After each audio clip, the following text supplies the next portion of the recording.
नमस्कार दोस्तों, आप सभी का रोचक कथाएं में स्वागत है। एक बार भगवान श्री कृष्ण कर्ण की प्रशंसा कर रहे थे। तब अर्जुन बोले, हे केशव, महाराज युधिष्ठिर के दान में कहाँ कमी रह गई जो आप कर्ण की प्रशंसा कर रहे हैं। तब भगवान श्री कृष्ण बोले, हे अर्जुन, तुम मेरे साथ चलो, तुम स्वयं ही देख लेना। दोनों रूप ब्राह्मण के वेश धारण करके और कर्ण के परीक्षा लेने के लिए चल दिए।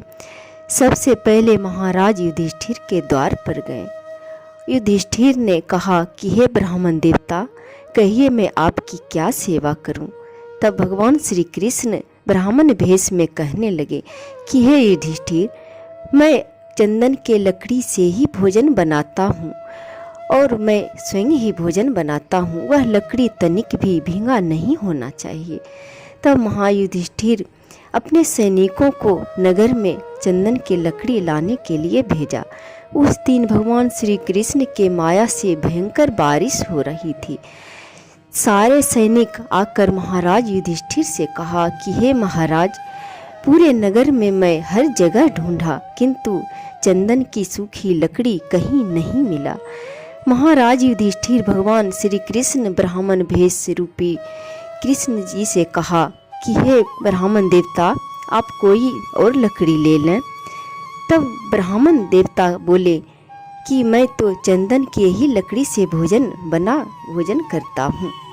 वहाँ से दोनों ब्राह्मण कर्ण के द्वार पर गए और कर्ण के पास वही बात दोहराए जो युधिष्ठिर से कहे थे। तभी कर्ण ने अपने सैनिकों को नगर में सूखी चंदन की लकड़ी लाने के लिए भेजा, किंतु कहीं भी सूखी लकड़ी नहीं मिला। कर्ण ने एक ही क्षण में बिना विचारे अपने महल के अंदर गए और एक ही क्षण में अपना चंदन के पलंग और द्वार को चीरकर और ब्राह्मण देवता के सामने प्रस्तुत कर दिए और कहा, हे ब्राह्मण देवता, आप सुखपूर्वक भोजन बनाएं और भोजन करें। दोनों भोजन करके महल के बाहर निकले। तब भगवान श्री कृष्ण अर्जुन से कहने लगे कि हे अर्जुन, तुम्हारे द्वार भी तो चंदन के ही थे, तुम्हारे पलंग भी तो चंदन के ही थे, किंतु उसे देने में महाराज युधिष्ठिर सामर्थ्यवान नहीं थे, कृपण नहीं थे। जिसका दान धर्म में जिसका प्राण बसते हैं, उसी को समय पर यह सुमरन हो आता है कि कौन से वस्तु कहाँ से लेकर दान दे दिया जाए। जब महाभारत का युद्ध चल रहा था और भगवान श्री कृष्ण अर्जुन के शिविर में चिंतित और व्याकुल थे, तभी अर्जुन चिंता का कारण पूछा। तब भगवान श्री कृष्ण कहने लगे कि हे अर्जुन, मैं कर्ण के लिए ही चिंतित हूँ, क्योंकि कर्ण कुरुक्षेत्र में मरना आसन में पड़े हैं, इसलिए मैं चिंतित हूँ। तब अर्जुन कहने लगे कि हे केशव, आप बार बार कर्ण का प्रशंसा क्यों कर रहे हैं, क्योंकि वे हमारा शत्रु हैं।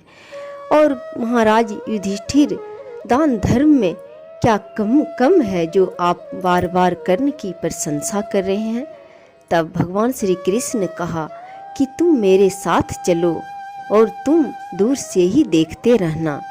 तब भगवान श्री कृष्ण एक वृद्ध ब्राह्मण के वेश धारण करके और कर्ण के पास गए, जहाँ कर्ण मरना आसन में पड़े थे। कर्ण पुकारने लगा। कर्ण वो कहने लगा कि हे वृद्ध ब्राह्मण, मैं यहाँ हूँ। तब भगवान श्री कृष्ण ब्राह्मण भेष में कर्ण के पास गए और कर्ण से कहने लगे कि मैं तुम्हारी दान की प्रशंसा सुनकर और तुम्हारे पास बड़ी आशा से आए थे। अब मुझे निराश होकर लौटना पड़ेगा, क्योंकि तुम तो कुछ दान दे नहीं पाओगे, इसलिए मुझे लौटना ही पड़ेगा। तब कर्ण कहने लगा कि हे ब्राह्मण देवता, आप मेरे महल जाएं। तब वृद्ध ब्राह्मण कहने लगा कि मैं वृद्ध ब्राह्मण हूँ, कहीं आ जा नहीं सकता, मैं तुम्हारे महल नहीं जा पाऊंगा। तब कर्ण कहने लगा कि हे ब्राह्मण देवता, आप तनिक ठहरिए। और कर्ण ने किसी तरह खिसक कर एक अस्त्र पर अपना मुंह को पटक दिया, जिसे सारे स्वर्ण के दांत बाहर निकल आए। तब कर्ण ब्राह्मण देवता को दान देने लगे। तब ब्राह्मण देवता कहने लगा कि हे कर्ण, मैं एक ब्राह्मण हूँ, मैं खून से लथपथ स्वर्ण दान नहीं ले सकता।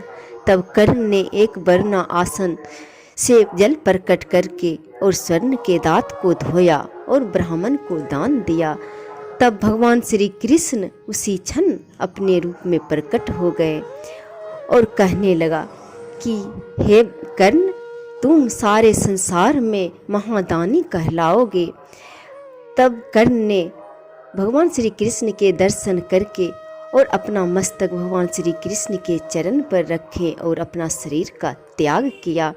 भगवान श्री कृष्ण कर्ण के उद्धार करने के लिए ही तो गए थे। द्वापर युग की बात है, जब महाभारत का युद्ध चल रहा था, तब भीष्म पितामह अपने शिविर में विश्राम कर रहे थे। तभी दुर्योधन आया और कहने लगा कि हे पितामह, आप मेरे ओर से युद्ध तो कर रहे हैं, किंतु आपका मन पांडवों की ओर है, इसलिए हम विजयी नहीं हो रहे हैं।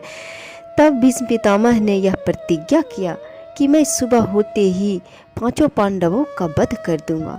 तब इस बात का पता भगवान श्री कृष्ण को लग गया और भगवान श्री कृष्ण द्रौपदी के पास गए और द्रौपदी से कहा कि हे द्रौपदी, तुम भानुमति के वस्त्र धारण करके और घूंघट डालकर तुम शीघ्र ही मेरे साथ चलो और तनिक भी विलम्ब मत करो। दोनों भीष्म पितामह के शिविर के पास गए। उस समय मध्य रात्रि थी और भानुमति दुर्योधन की पत्नी थी। तब द्रौपदी अंदर जाकर और भीष्म पितामह के चरण छूकर प्रणाम किया। जैसे ही द्रौपदी चरण छुए, भीष्म पितामह आशीर्वाद दिया, अखंड सौभाग्यवती भव। तब द्रौपदी अपना घूंघट हटाया। भीष्म पितामह ने जब द्रौपदी को देखा तो कहा, हे पुत्री, ये तुमने क्या कर दिया? तुम तो मुझे धर्म संकट में डाल दिया। सच बताओ पुत्री, तुम्हारे साथ कौन आया है? तब द्रौपदी कहने लगी, मेरे साथ श्री कृष्ण आए हैं। तब भीष्म पितामह ने भगवान श्री कृष्ण को अंदर बुलाए और भीष्म पितामह ने कहा, हे केशव, आपने ये क्या किया? आप तो मुझे धर्म संकट में डाल दिया।